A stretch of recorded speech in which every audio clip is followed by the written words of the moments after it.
June 26. ఆయన వారితో, మీరు అరణ్య ప్రదేశమునకు వచ్చి అనెను. కాబట్టి వారు అరణ్య ప్రదేశమునకు ఏకాంతముగా వెళ్ళిరి. వారు వెళ్ళుచుండగా జనులు చూచి అనేకులు ఆయనను గుర్తెరిగి సకల పట్టణముల నుండి కాలి నడకను అక్కడికి పరిగెత్తి వారికంటే ముందుగా వచ్చిరి.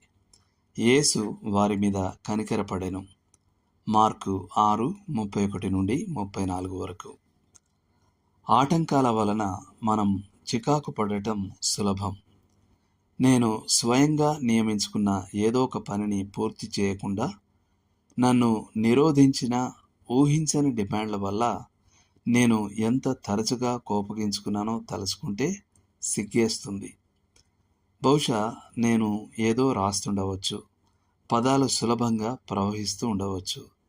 అప్పుడు ఫోన్ మోగింది, లేదా ఎవరో సలహా కోసం తలుపు వద్ద ఉన్నారు. అది నాకు అసహ్యమైన అంతరాయంగా అనిపించేది. ప్రభు అయిన యేసు ఆటంకాల వలన ఎన్నడూ కలత చెందలేదు. ఆయన వాటినన్నిటినీ ఆ రోజు కోసం తన తండ్రి ప్రణాళికలో భాగంగా అంగీకరించాడు. ఇది ఆయన జీవితానికి అపారమైన నిబ్బరాన్ని, ప్రశాంతతను ఇచ్చింది. వాస్తవానికి మనకు ఎంత మేరకు ఆటంకాలు కలుగుతాయనేది తరచుగా మన ఉపయోగకరత్వానికి కొలమానం కావచ్చు. ఒక యాంగ్లికన్ డైజెస్ట్లోని రచయిత ఇలా అన్నాడు: మీరు తరచుగా ఆటంకాల వలన విసిగిపోయినప్పుడు అవే మీ జీవితం ఎంత విలువైనదో సూచిస్తున్నట్లుగా భావించడానికి ప్రయత్నించండి.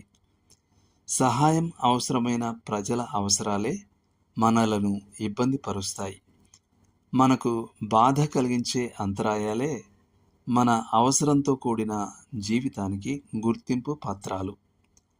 రద్దీగా ఉన్న ఒక గృహిణి యొక్క అనుభవాన్ని చదివినప్పుడు మనమందరం నవ్వుతాం. ఒకరోజు ఆమె చాలా పనుల్ని ప్రణాళిక చేసుకుని ఉండగా ఆమె తన పని నుండి తలెత్తి చూస్తే ఆమె భర్త మామూలు సమయం కంటే ముందుగా ఇంటికి రావడం చూసింది. ఆమె అసహనంతో ఇలా అడిగింది: ఇంత తొందరగా ఎందుకు వచ్చావు? ఇది నా ఇల్లే అని అతను బాధతో కూడిన చిరునవ్వుతో జవాబిచ్చాడు. ఆమె తర్వాత ఇలా రాసింది: ఆ రోజు నుండి నా భర్త ఇంటికి వచ్చినప్పుడు నా పనిని పక్కన పెట్టడం ఒక నియమంగా చేసుకున్నాను. నేను అతనికి ప్రేమపూర్వక స్వాగతం పలుకుతాను మరియు అతను నిజంగా నా జీవితంలో అగ్రస్థానంలో ఉన్నాడని అతనికి తెలియజేస్తాను. ప్రతి ఉదయం మనము ఆ దినమును ప్రభువుకు అప్పగించాలి. ప్రభువే ఆ దినంలో ప్రతి విషయాన్ని క్రమపరచాలని ప్రార్థించాలి. అప్పుడు ఎవరైనా మనకు ఆటంకం కలిగిస్తే ఆ వ్యక్తిని ఆయనే పంపాడని అర్థం.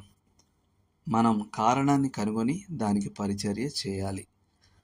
అది ఒక ఆటంకంగా మారువేషంలో వచ్చినప్పటికీ ఆ రోజంతా మనం చేసే అత్యంత ముఖ్యమైన పని అదే కావచ్చు. దేవుడు మిమ్మును దీవించునుగాక.